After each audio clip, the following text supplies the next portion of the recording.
सभी भक्तजनों को सप्रेम नमन। तो आज आपको आपके भोजन में अचार के महत्व को बतलाने जा रहा हूँ।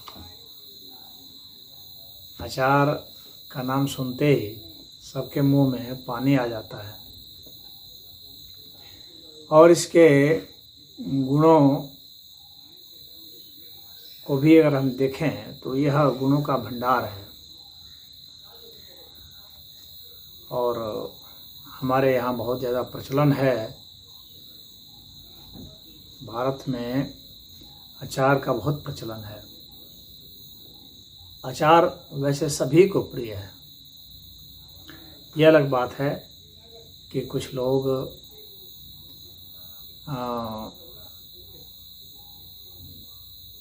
कुछ कारणों से इसे नहीं लेते हैं।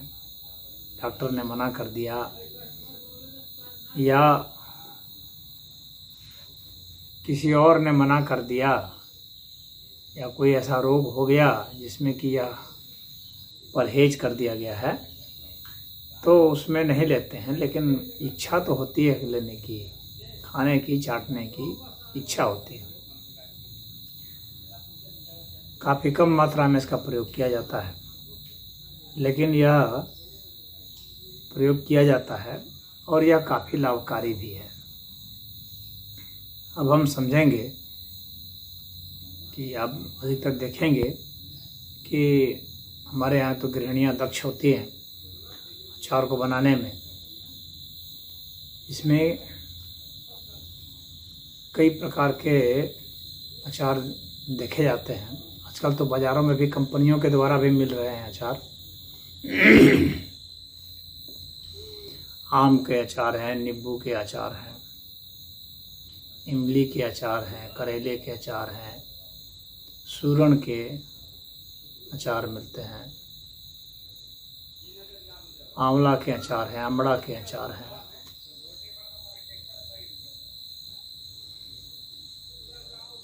और मिक्स अचार भी होते हैं। कोरोना के अचार हैं, अमरूद के अचार है। तो अचारों की तो यहाँ बहुत है। शिमला मिर्च के भी अचार बनाए जाते हैं। मिर्च का अचार होता है।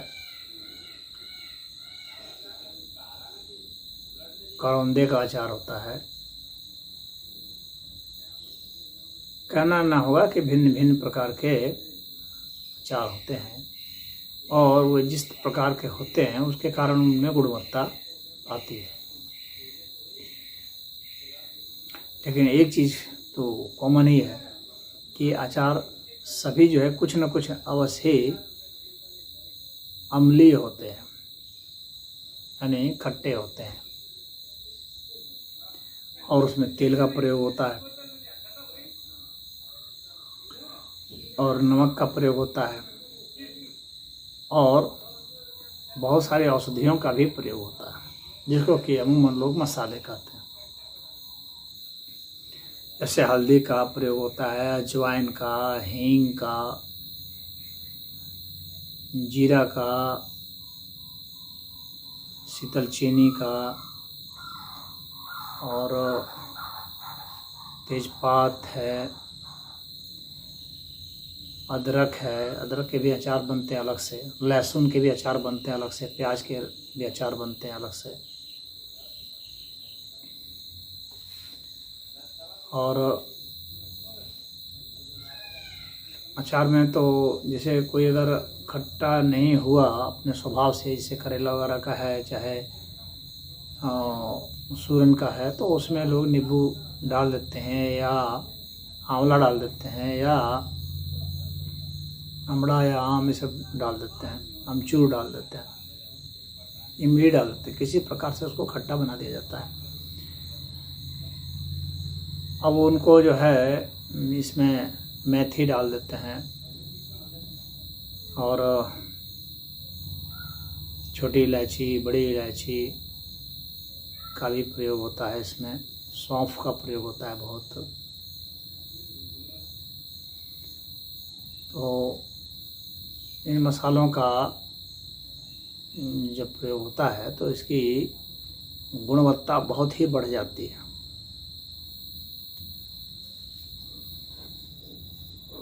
उन सबको पाउडर करके या खड़े खड़े भी उन अचारों को डाल दिया जाता है, अजमोद भी डाल दिया जाता है। तो ये जो है डाल करके इसको फेंट करके और इसमें धूप का या अग्नि का संस्कार दिया जाता है। तो आमतौर पर जो है धूप का ही संस्कार दिया जाता है, उसी को अच्छा माना जाता है। लेकिन अगर जल्दी में किसी को तैयार करना है तो अग्नि का संस्कार भी दे के तैयार करते हैं।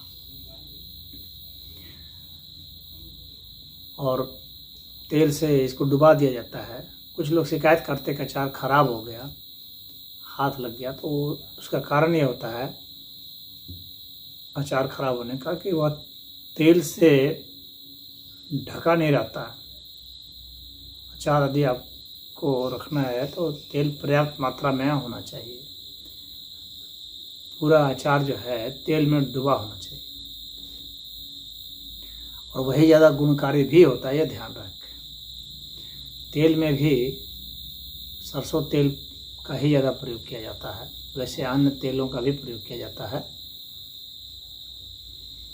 लेकिन सरसों तेल जो है अचार के लिए सबसे अच्छा माना जाता है, क्योंकि उसमें बहुत औषधीय गुण होते हैं। और अन्य तेल जैसे कि नारियल तेल है, चाहे मूंगफली का तेल है, तिल का तेल है, इनका भी प्रयोग करते हैं, परंतु जो मज़ा है सरसों में वो दूसरे में उतना नहीं आता। दूसरे में उसका मिठास आता है। मीठा तो अचार भी मीठे और खट्टे वो नमकीन दो प्रकार से बनते हैं। कोई कोई ही अचार ऐसा होता है जिसमें कि दोनों स्वाद मिला देते हैं, मीठा भी और नमकीन भी मिला देते हैं, तो उसकी गुणवत्ता अलग हो जाती है। लेकिन अचार में जो है वो सरसों का तेल हो, भरा हो, तो वो अच्छा है। और पूरे गर्मी के दिनों में उसे अच्छा सा धूप दिखाया जाता है, या जिस भी मौसम में जो फल मिल रहा है, अगर जाड़े में मिल रहा है तो जाड़े में भी धूप दिखाते हैं, तो धूप का संस्कार उसको दिया जाता है, तो उससे काफ़ी अच्छा हो जाता है। अगर 1 महीना 1.5 महीना के आसपास धूप लग गया तो ज़रूरी होता है उतना कम से कम लगना चाहिए, तो उसमें गुणवत्ता बहुत आ जाती है, सूर्य की किरणों की गुणवत्ता आ जाती है। लेकिन उससे कम नहीं होना चाहिए, ज़्यादा तो चाहे आप 3-4 महीने लगा लें तो और अच्छा बन जाएगा। और अचार जितना पुराना होता है उसकी क्वालिटी उतनी ही अच्छी होती जाती है। अब इसके फ़ायदे बहुत हैं। किन किन रोगों में ये काम आता है? पहला बात है जिन्हें गठियाबात की शिकायत है, जोड़ों का दर्द रहता है, उनके लिए तो यह बहुत ही लाभकारी वरदान है।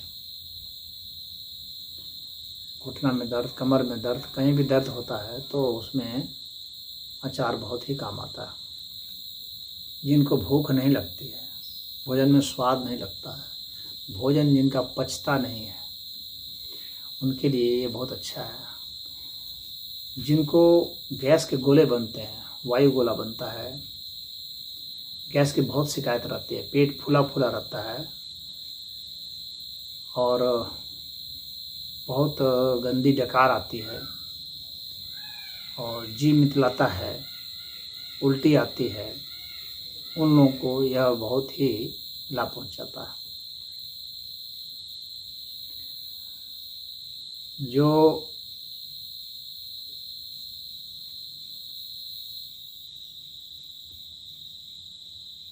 निम्न रक्तचाप से पीड़ित हैं उनके लिए भी यह बहुत अच्छा होता है। जिनके हाथ पैर ये सब फटते हैं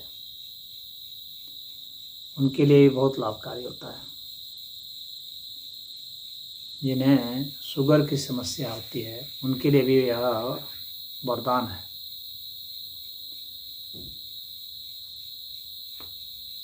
जिन्हें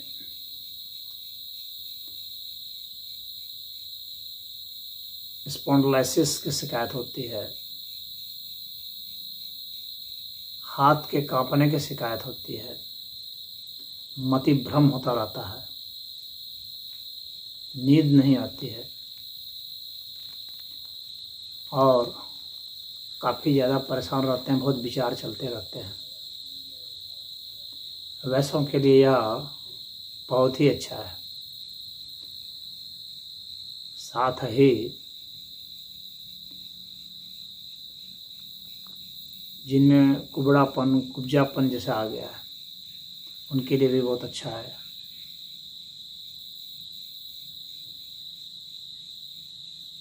और जो आलसी जैसे बने रहते हैं, काम करने मन नहीं लगता है, थकान महसूस होती है, दिन रात लेटे रहने की इच्छा होती है, उनके लिए भी बहुत अच्छा होता है अचार। यह फुर्ती देता है, शक्ति देता है और भोजन के स्वाद में तो वृद्धि करता ही है, सभी हम लोग जानते ही हैं। जिनके चेहरे पर झुर्रियाँ पड़ रही हैं उनके लिए बहुत ही अच्छा है। जिनके ओठ फटते हैं,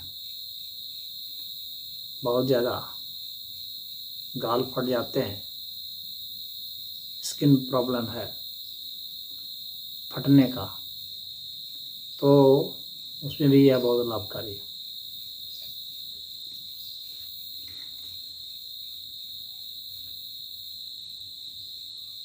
जिन्हें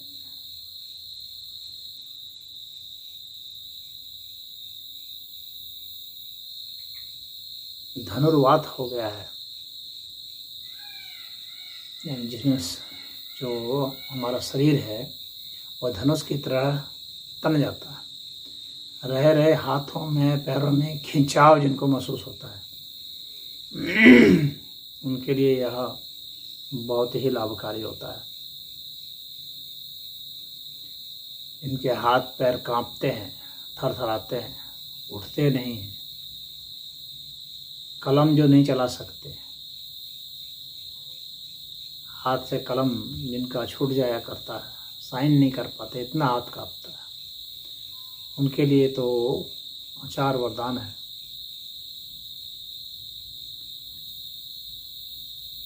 तो इन रोगों में बहुत ही यह काम आता है। जिनके नाखून फट गए हैं उसमें भी यह बहुत लाभकारी है। जिन्हें ये बाल झड़ने की भी शिकायत है उनको भी बहुत फायदा पहुंचाता है। तो इस तरह से हम देखते हैं कि यह बहुत सारे रोगों में लाभकारी है, लेकिन कुछ में यह हानिकारक भी है, वह भी समझ लेना जरूरी है। कैसों को सेवन नहीं करना चाहिए, गले के लिए यह बहुत खराब है। जो गायक होते हैं वे अचार नहीं खाते क्योंकि गले को यह फाड़ देता है, स्वर भंग करता है। जिन्हें चर्म रोग की शिकायत है, इस तरह से कि दांत खाज खुजली ये सब जिनको हो जाता है उन्हें नहीं लेना चाहिए। चाहे चकत्ते जिनको आते हैं, चमड़े में चकते उभरते हैं, उन्हें नहीं लेना चाहिए।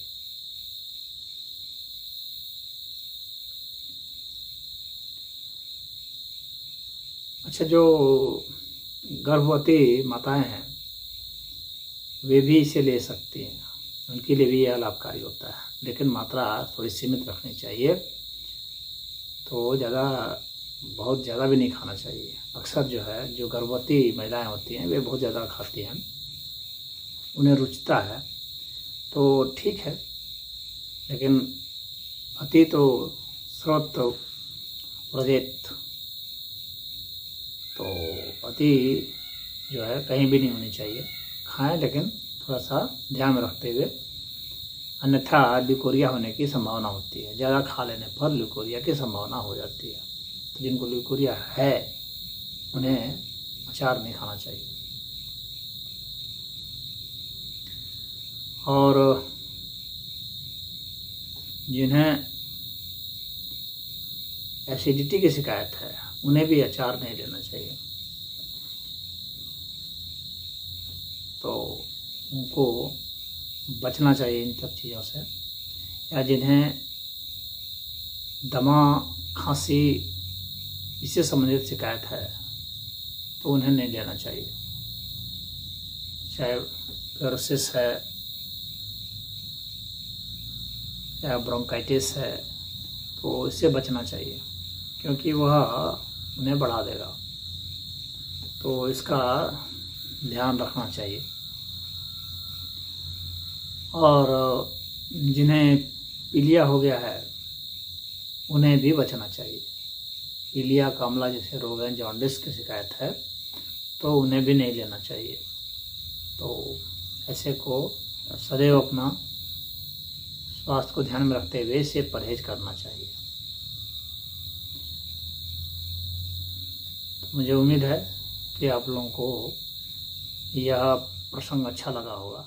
हरिओम।